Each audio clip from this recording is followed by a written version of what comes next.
हाय मैत्रिणींनो, माझ्या किचनमध्ये तुमचं स्वागत आहे। आज तुमच्याकडे सुकी भाजी आहे, पण चपात्या बनवायचा तुम्हाला कंटाळा आला। मग काय करूया? भाकऱ्या करूया।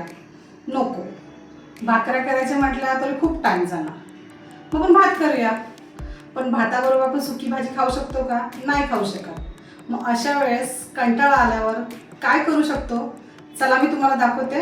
एकदम सोपी पद्धत, ती 10 मिनिटात बनणार आणि त्याच्याबरोबर तुम्ही चटणी बरोबर खाऊ शकता, कशाबरोबर भाजी बरोबर कशाबरोबर सुद्धा तुम्ही ते खाऊ शकता।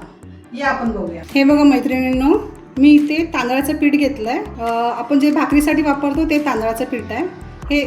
हे बघा, ही अशी वाटी आहे। हे 2 वाटी मी पीठ इथे घेतलेलं आहे। याच्यासाठी मी थोडंसं पाणी इथे कोमट करून घेतलंय। आता मी हे पाणी कोमट याच्यामध्ये टाकणार आहे, डायरेक्ट पिठामध्ये। थोडं घट्टच हे करायचं आहे। थोडं अशा प्रकारे चांगलं मिक्स करून घेऊया। जेवढं पाणी लागेल तेवढं व्यवस्थित मिक्स करायचं आहे। हे बघा, कुठेही असं गठ्ठा राहू द्यायचा नाही। अजून पाणी लागणार याला तर अजून टाकायचं। खूप जास्त आधीच पाणी टाकू नका। थोडं थोडं पाणी घेऊन मिक्स करा। थोडं कोमट पाणी घ्या, कारण की आपलं पीठ कच्चं आहे, त्याच्यामुळे थोडंसं ते पाण्यामध्ये थोडं तरी शिजेल। हे बघा मैत्रिणींनो, चांगल्या प्रकारे हे पीठ एकजीव झालेलं आहे। व्यवस्थित, एकदम पातळ नाही, एकदम घट्ट नाही, असं व्यवस्थित मिक्स करून झालेलं आहे। आता ह्याच्यामध्ये आपण टाकणार आहोत इनो। हा इनो टाकणार आहोत। तुम्हाला पाहिजे असेल तुम्ही अर्धा पण टाकू शकता, पण नंतर अर्धा राहिला का तो वेस्ट होऊन जाणार, म्हणून मी ह्याच्यामध्ये पूर्णच टाकणार आहे। इनो टाकल्यानंतर ह्याच्यामध्ये थोडंसं तुम्ही वरून थंड पाणी टाका। इनोवरच हा, जिथे पावडर आहे इनोची तिथे थोडंसं असं थंड पाणी टाका। आता हे जे इनो आहे ते थंड हे आहे ना, हे आता आपण पूर्ण ह्याच्यामध्ये पूर्ण मिक्स करून घेणार आहोत व्यवस्थित। व्यवस्थित असंच मिक्स करून घ्यायचं आहे व्यवस्थित। हे असं इनो घातल्यानंतर आपण पूर्णपणे असं चांगलं मिक्स करून घेणार आहोत। आणि हे बघा, याची थिकनेस बघून आणत असं मिक्स करण्यापुरतंच आपण पातळ करणार आहोत। आता हे आपण 5 मिनिटासाठी रेस्टसाठी ठेवून देणार आहोत। झाकण लावून ठेवायचं आहे। हे झाकण असं लावून 5 मिनिटासाठी आपण बाजूला करून ठेवून देणार आहोत। इथे आपण डोशाचा तवा आता तापत ठेवला आहे। आता आपलं पीठ 5 मिनिटं झालेले आहेत। ह्याच्यामध्ये आपण थोडंसं आता मीठ टाकणार आहोत। आपल्याला मीठ टाकायचं आहे। आणि आता ह्याच्यामध्ये आपण हे थंड पाणी आहे, त्यामध्ये भरपूर पाणी टाकणार आहोत।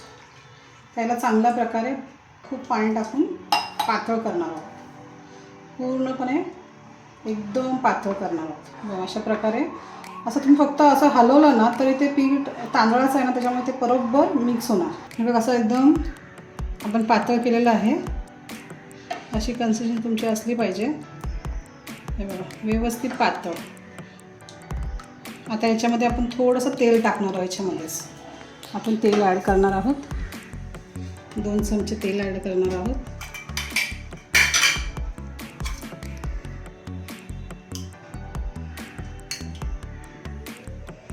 थोडंसं तेल आपण आता पहिले या तव्यावर टाकणार आहोत। जो गरम केला आपण तवा, तो त्याच्यावर थोडं तेल टाकणार आहोत आणि तवा आता व्यवस्थित पुसून घेणार आहोत। पहिले असं स्प्रेड करायचं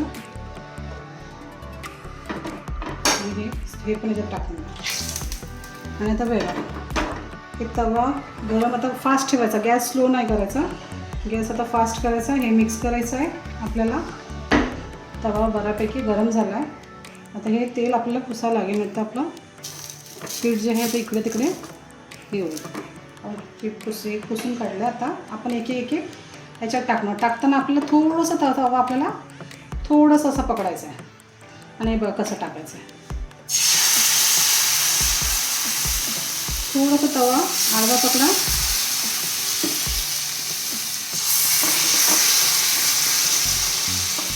तुमचा एखादा नाही बरोबर होणार, पहिला दुसरा, पण नंतरचे सगळे व्यवस्थित होते।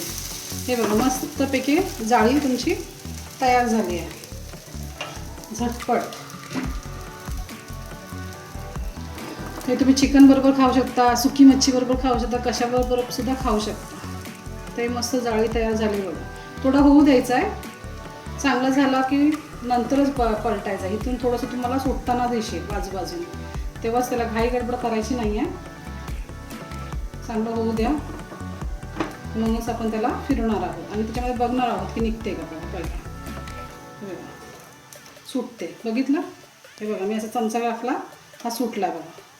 मग आता आपण यावेळेस काय करायचं की चारी बाजूने त्याला पहिली सोडून घ्यायचं व्यवस्थित, सगळ्या बाजूने सोडून घ्यायचं आणि मग त्याला पलटी मारायचं.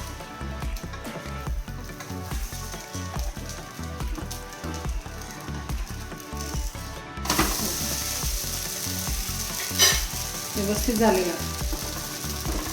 अजून तुम्हाला एक दोन करून दाखवते. असे पांढरे शुभ्र मस्त होतात झटपट. जेव्हा पण तुम्हाला सुचणार नाही ना की सुकी भाजी त्याच्यावर काय करायचं, तर पटकन असं पीठ 5 मिनिटात भिजवायचं आणि लगेचच करून घ्यायचं. तांदळाचं पीठ तुम्ही नवीन तांदूळ दळून आणा, बस नवीन जाडे तांदूळ भाकरीचे दळून आणायचे. आपण ज्याच्याने भाकऱ्या करतो ते तांदूळ. हे बघा झालं. आता आपला पहिला पोळा रेडी आहे. बघा दोन्ही बाजूने व्यवस्थित झाला. आता ही अशी टोपली घ्यायची आहे किंवा जाळीवालं काय असेल तर तुमच्याकडे घ्या, कारण की एकावर ठेवलं तर ते चिटकतात, म्हणून हे असं थोडं वाफ जाईल असं ठेवा. आता हे पहिला झाला आहे. दुसरा टाकायच्या अगोदर पहिला आपण तवा स्वच्छ करून घ्यायचा, जेणेकरून काही चिटकलेलं नसलं पाहिजे त्याच्यावर. आता परत सेम प्रोसेस. असं घ्यायचं, थोडासा आडवा पकडायचा, सुरुवात अशी करायची. मग जसा पातळ पाहिजे तसा मस्त पातळ तो होणार.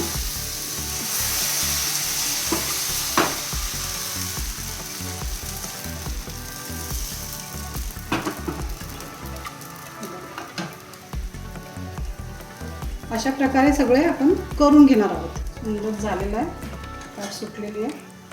तर आता आपल्याला सगळीकडे अजून सोडून घ्यायचं व्यवस्थित आणि मगच पलटी मारायचं. व्यवस्थित सगळीकडून बघायचं, हां सुटला आहे, मग त्याला पलटी मारायचं.